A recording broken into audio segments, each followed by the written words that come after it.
Hello，大家好，我哋係今年無子橋嘅實習生。我係以文 Carmen，我係林永 Linda，我係顏浩然 Alex，我哋都係嚟自香港浸會大學生物資源與農業科技嘅醫科學生。我哋而家喺無子橋嘅辦公室。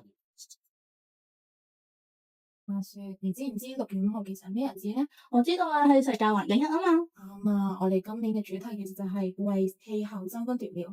我哋都知依家氣溫不斷上升，海平面都上升，有好多自然嘅災害都發生緊，好嚴重噶。咁我哋而家點樣出一分力咧？其實我哋喺日常生活中都會做啲嘢出一分力噶。平時咧，喺辦公室我哋會自備水杯，佢仲要用一啲即棄嘅紙杯或者膠杯，從源頭減廢，直接減少碳排放量。出去食飯嗰陣都會收晒辦公室嘅燈同冷氣，節約用電，減少火電碳排放量，避免額外嘅能源消耗。呢個時候我哋會實行光譜行動，避免食物浪費，間接減少廚餘釋放嘅甲烷同埋二氧化碳。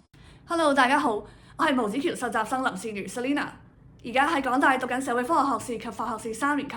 其實生活入邊一啲好細嘅選擇就已經可以做到一啲改變，例如出行嘅時候可以優先選擇高鐵代替飛機，可以減少80%嘅碳排放，又或者擺個餐具盒入袋，隨身帶住自己嘅筷子、羹同埋叉，唔用即棄餐具都可以減少排放大量溫室氣體。